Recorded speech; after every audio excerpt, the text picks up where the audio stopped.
And we are going in depth this afternoon. Cases of missing women and domestic violence are deeply troubling. And we are talking to an expert here in the upstate. Julie Meredith is with Safe Harbor. She joins us live now. Thank you for being with us this afternoon, Julie. And Thank you. We want to get right to this. The Gabby Petito case, of course, bringing to light this conversation about how often women go missing in these heartbreaking situations. What do people on the outside need to know about cases of missing women? Well, I think a couple of things. First of all, I think oftentimes we're unaware of just how often there are missing persons reports. Hundreds of thousands of people annually in the United States go missing. Many of those people, in fact, last year in 2020,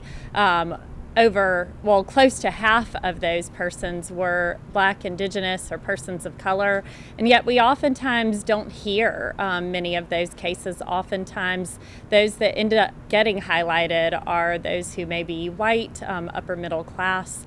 So I think it's important to note how often we don't hear the names or see the faces of those women who may be missing for various reasons. And another thing to point out too is that many women who are missing, either directly or indirectly, domestic violence is a factor, whether they've been harmed, kidnapped, or killed by their partner or spouse, or whether they're fleeing from that relationship.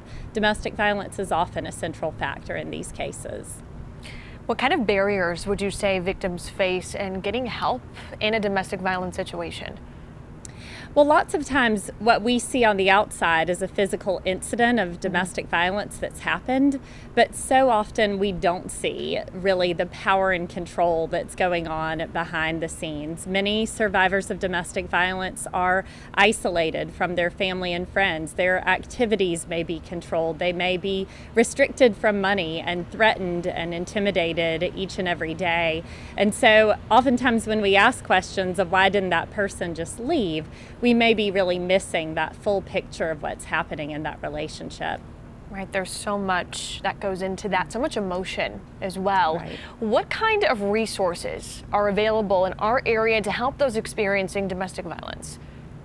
Well, I work for Safe Harbor and certainly think that we are a resource for survivors of domestic violence and their children in the upstate. We serve Greenville, Anderson, Pickens, and Oconee counties and provide emergency safe shelter, counseling, advocacy, housing assistance, group support, and other support services for survivors of domestic violence and their children.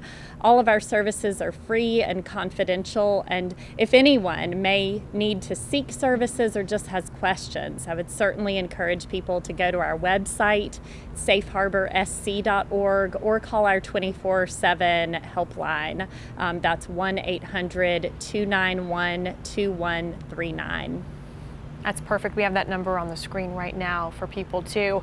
And one more thing I do want to ask about. We mentioned it at the top of the show with the Gabby Petito case. There was a 911 call that came out with somebody, a stranger actually, reporting to police of a potential violent situation that they saw her and her fiance get into. It seemed like they did the right thing, calling authorities. And what could friends do if they think one of their loved ones is in a domestic violence situation? What advice do you have? Well, we always say if someone who is a survivor of domestic violence has a friend or loved one who notices, that can be a huge resource. The first thing that you can do if you think you know someone who's experiencing this issue is to find a safe and private way to talk with them and simply express your concerns without judgment. After that, just take the time to really listen and believe what that person is saying and really to accept where they are. They may not be in a place where it's safe or the right timing to be able to take steps to leave. But if they're asking for help and support, you certainly can offer options and resources, such as a resource like Safe Harbor, and then ask, how can I stay in touch in a safe way? How can we stay connected? And really listen to what that person is saying support looks like for them. Sometimes just knowing that they have a friend or loved one who understands can make a huge impact in the life of a survivor of domestic violence.